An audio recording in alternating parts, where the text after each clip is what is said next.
kita baca buat-buat. 1, 2, 3.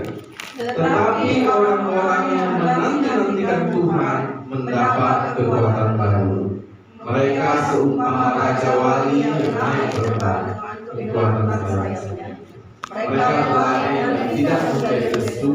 Mereka berjalan dan tidak menjadi lelah. Luar biasa firman Tuhan ya. Orang-orang yang menantikan Tuhan dapat kekuatan baru. Ada yang kenal Ongki Alexander? Ada. Unai kenal Ongki Alexander? Oh nggak kenal. Dulu waktu saya SMA ada film dia namanya Catatan Si Boy. Catatan Si Boy sampai saya hafal lagu-lagu back sound. Boy anak orang kaya, baik budi dan tidak sombong, jagoan lagi pula bintang. Ikang Fauzi yang nyanyi. Saya ketika nonton film itu sempurna kali si Boy ini, udah ganteng, kaya, gitu ya, jagoan lagi pula bintang, gak pernah susah hidupnya, gak pernah susah. Di sini ada yang gak pernah susah hidup, dari lahir sampai sekarang happy terus. Dulu saya mikir kan, enak kali lah jadi si Boy ini. Dulu zaman menghayal-hayal gitu. Gak ada susahnya anak orang kaya, jagoan lagi pula bintang, baik budi dan tidak sombong. Tetapi bertentangan dengan hidup ini, Bapak Ibu. Itu enggak real. Dalam hidup ini justru kita dihadapkan yang tantangannya itu, tantangan hidup, enggak hanya buat lelah fisik, tetapi lelah jiwa. Betul.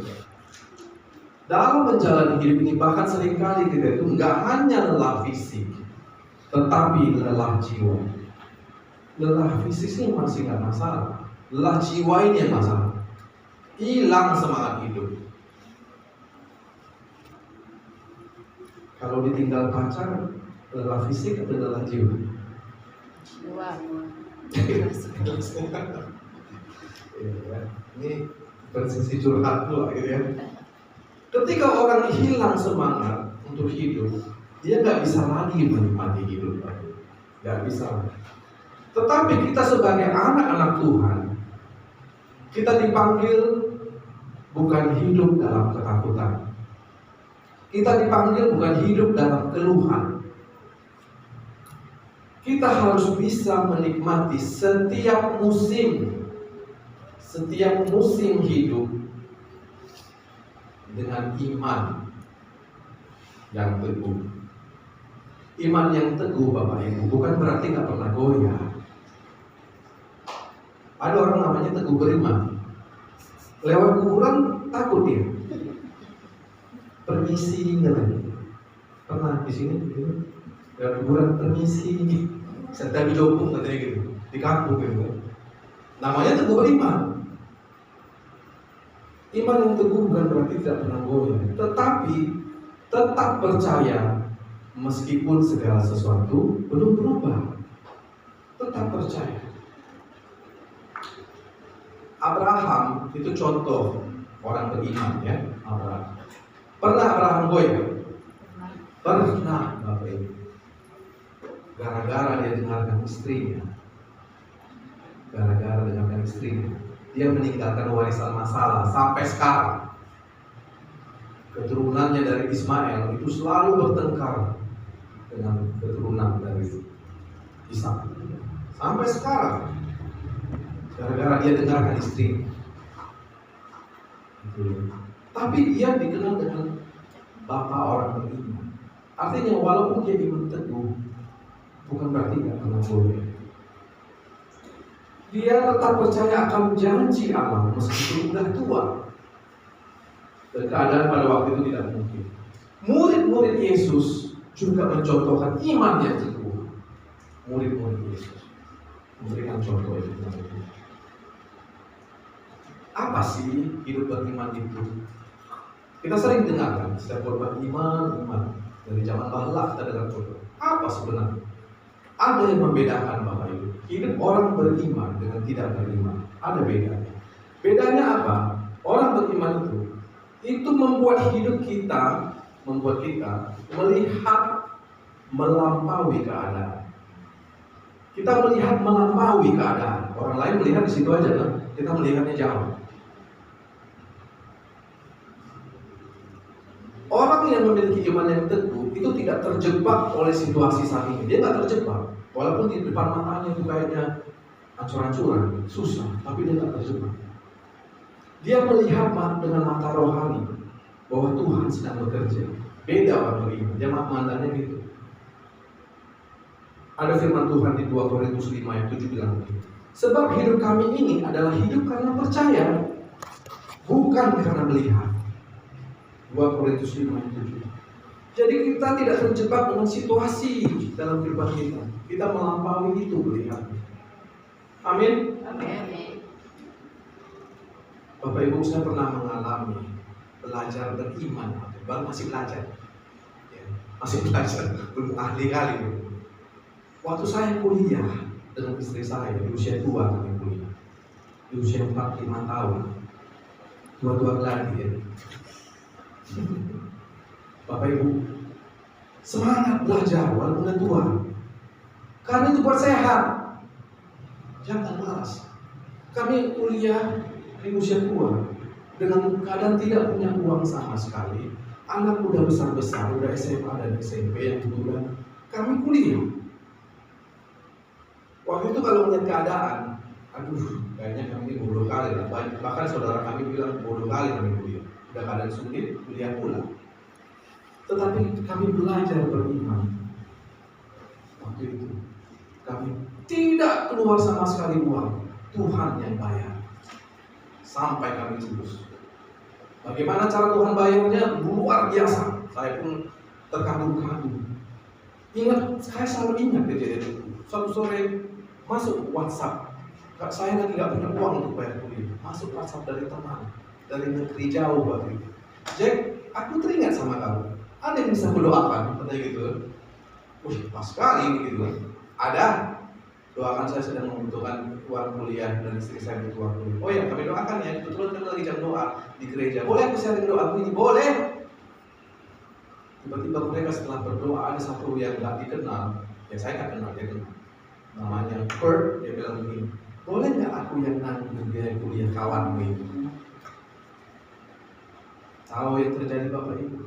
Ditransfer sama saya uang itu 16.250.000 melalui rekening Pak Denny, PayPal rekening dia. Makasih ya Pak Denny. Kalau nggak ada Pak Denny waktu itu nggak tahu mau dikirim kemana.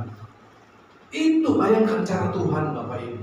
Saya nggak kenal siapa ini, tapi dia bisa mengubahkan. Bagi manusia itu mustahil, tidak bagi Tuhan. Mari Bapak Ibu, kita jangan terjebak dengan situasi kita. Mungkin saat ini kayaknya berantakan, tetapi Tuhan bisa mengubahkannya kalau kita punya iman. Amin. Yang kedua, yang membedakan kita dengan orang tidak beriman, iman kita itu memberi kekuatan baru di tengah tekanan. Dia memberi kekuatan baru, kekuatan, power di tengah tekanan. Saat segala sesuatu terasa berat, iman memberi kita kekuatan untuk terus melangkah.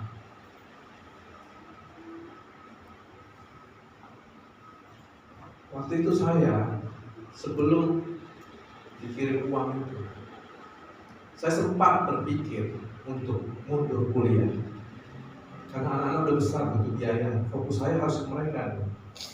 Duit lagi nggak ada. Saya hubungi teman saya dari di Yogyakarta. Kebetulan dia manajer hotel waktu itu, hotel bintang 5. Ada job kerjaan, tapi kau pindah ya ke Jogja waktu itu. Tetapi entah kenapa saya nggak sejahtera. Saya bilang sama istri saya, Tuhan yang manggil kita untuk kuliah. Tuhan bertanggung jawab. Itu bentuk iman kami yang sedang belajar. Tuhan bertanggung jawab. Orang dia manggil, itu ya. Jadi Bapak Ibu kalau dipanggil Tuhan, percaya aja semuanya dicukupi. percaya. Jadi iman itu memberi kita kekuatan. Saya waktu itu jadi kuat, istri saya jadi kuat. Tuhan pasti tanggung jawab. Tuhan pasti, itulah iman kami. Tuhan pasti tanggung jawab. Tuhan pasti beri. Tuhan pasti tanggung jawab. Beneran Tuhan tanggung jawab. Yang ketiga yang membedakan, iman itu mengajarkan kita untuk bersyukur dalam segala hal. Kita jadi bisa bersyukur, Bapak Ibu. Iman itu membuat kita bersyukur dalam segala hal. Orang beriman tidak menunggu semuanya sempurna dulu baru dia bersyukur. Enggak. Orang beriman itu bersyukur karena tahu Tuhan itu megang kendali. Karena tahu Tuhan itu ada di sampingnya. Kita jadi mampu bersyukur. Mengucap syukurlah dalam segala hal, sebab itulah yang dikehendaki Allah dalam Yesus Kristus bagi kamu. 1 Tesalonika 5 ayat 18. Segala hal katanya kan? Enggak separuh hal, segala hal. Artinya apa ya? Ada uang, bersyukur. Enggak ada uang, lebih bersyukur. Lagi sehat, kita bersyukur. Lagi sakit, lebih bersyukur.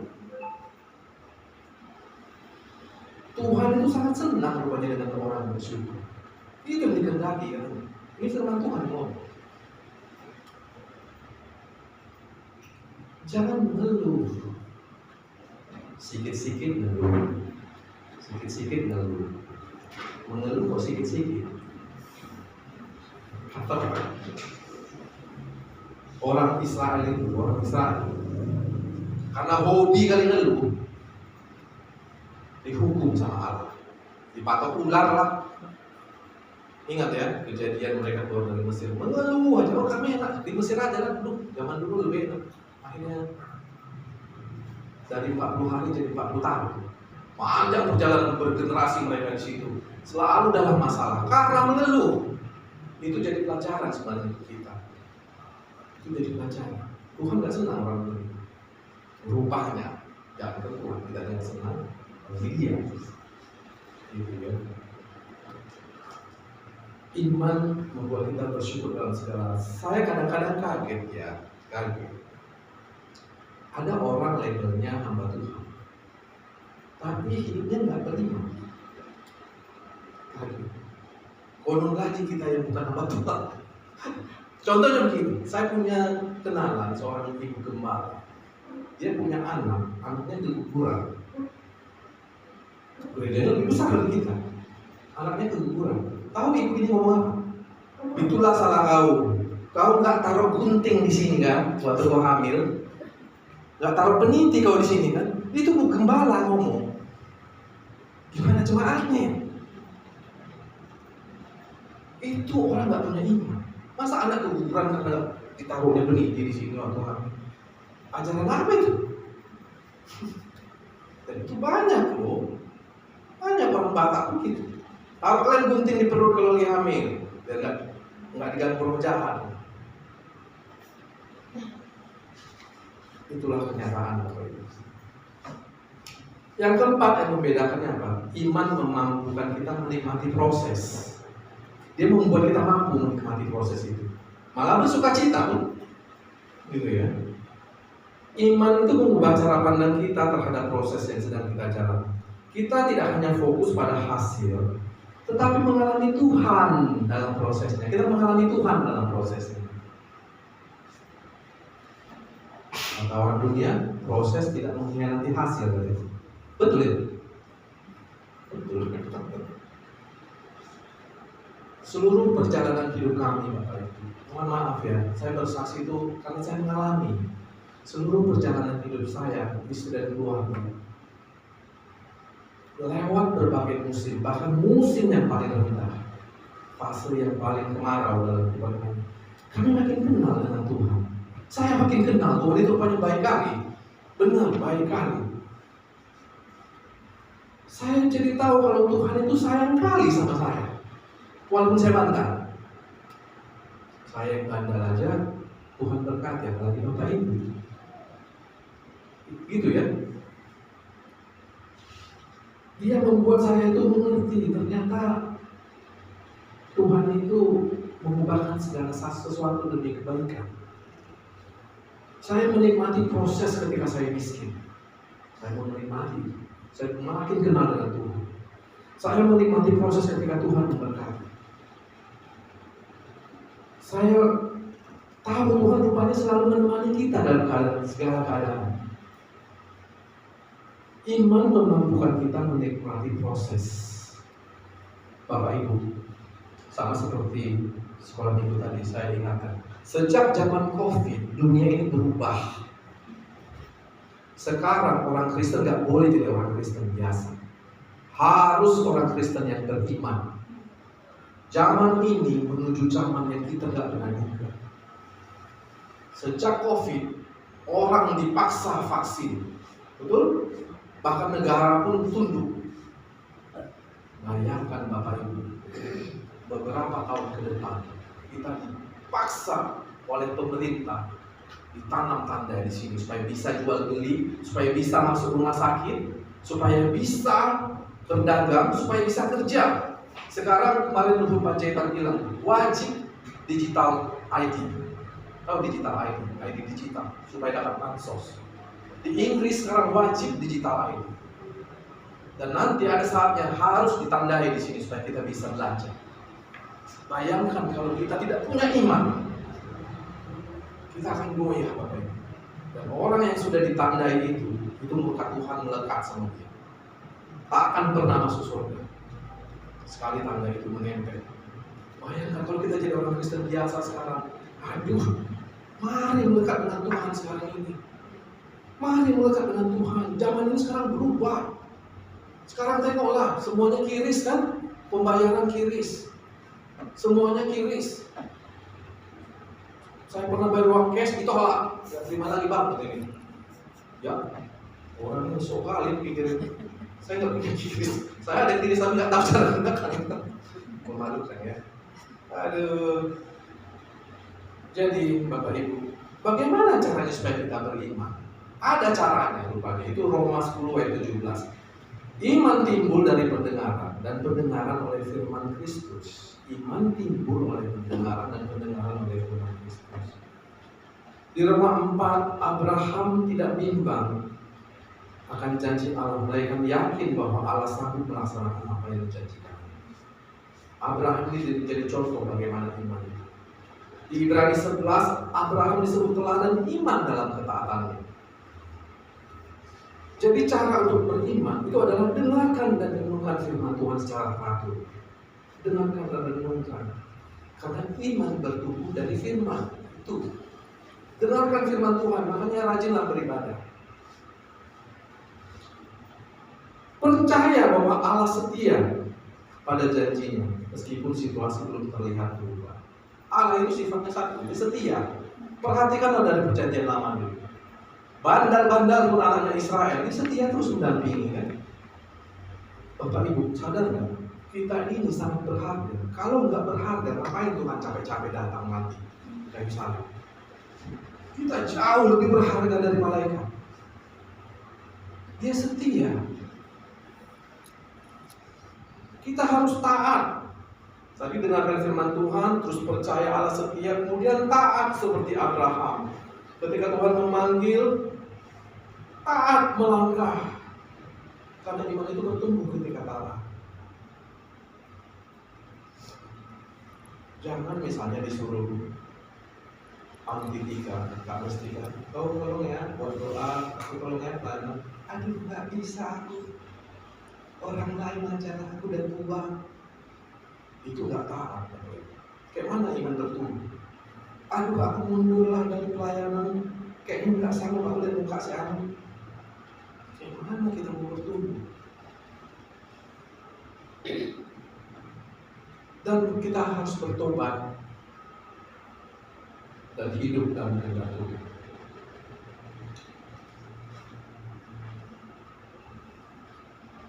Menikmati menjalani hidup dengan iman yang teguh bukan berarti kita selalu berada di tempat yang nyaman, tetapi kita memilih percaya kepadanya dan bersyukur di musim apapun kita berada. Saya ulangi ya. Menjalani hidup dengan iman yang teguh bukan berarti kita selalu berada di tempat yang nyaman, tetapi kita memilih percaya kepadanya dan bersyukur di musim apapun kita ada. Tuhan kita itu luar biasa baik, luar biasa baik. Kalau kita seperti keadaan kita sekarang, itu karena kebaikan Tuhan. Itu karena kebaikan Tuhan. Nggak ada yang lain. Tuhan itu ketika kita beriman, kita mencoba belajar beriman, karakter kita pun berubah. Karakter berubah. Bapak Ibu tahu beda sifat dan karakter. Sifat itu diturunkan. Saya pemalu sekali Bapak Ibu. Saya turun sifat pemalu saya dari ibu saya. Ibu saya pemalu, orang introvert. Beda dengan bapak saya, dia ekstrovert. Sifat saya pemalu. Karakter beda. Karakter itu sesuatu yang dibentuk, ditempa. Kadang-kadang yang bisa berubah ini Tuhan. Karakter ini yang Tuhan mau, karakter ini. Orang Korea kalau cari kerja, pegawai kerja, Korea, Jepang, Cina, dia melihat karakter orang. Disuruh interview jam 9, kalau orang itu datang jam 9 lewat 1, langsung nggak diterima. Itu karakternya jelek. Tapi ketika wawancara, jam 9 kita wawancara, setengah 9 udah ada di situ, itu karakternya bagus. Dari situ karakter. Misalnya si Novi punya utang sama saya, dia janji mau bayar tanggal 1 September. Tanggal 1 September dia bayar utangnya, itu karakternya bagus. Tuhan mau kita seperti itu. Ibadah jam 9, setengah 9 di sini. Itu karakter bagus. Pernah kejadian Bapak Ibu Saudara di India, pernah kejadian nyata. Suatu gereja ibadah jam 9 diumumkan. Jam 9 diumumkan. Jam 9 pas belum ada jemaat datang. Kemudian gembalanya baru datang jam 9 lewat 5. Gembalanya bingung, ada seseorang duduk di depan. Seseorang duduk di depan, duduk diam. Bingung, ini jemaat mana? Ketika gembalanya bingung, siapa? Ketika berbalik, tersungkur pendetanya di bawah. Yang dilihatnya itu Yesus. Tersungkur dia. Yesus bilang ini sama dia, kalian gimana? Aku udah hadir sebelum jam 9. Kalian gak menghormati aku. Langsung dia umumkan ke jemaat. Dan itu kesaksian luar biasa di India. Kita jangan pernah main-main Bapak Ibu. Ibadah itu Tuhan hadir, betul hadir dia di sini. Jam 9 kita mulai, dia ada jam 9, bahkan sebelum jam 9 dia udah di sini. Bayangkan, sedangkan perusahaan aja kalau kita terlambat, kena marah kita, bisa dipecat 3 kali terlambat dipecat.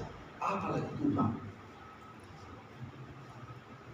Jadi itulah Bapak Ibu ya. Tuhan itu memang dia baik, tapi dia juga adil. Mari kita mulai merubah karakter kita. Jadi karakter yang diinginkan Tuhan. Petrus dulu sifatnya jelek, sifatnya menggebu-gebu, banyak bacot.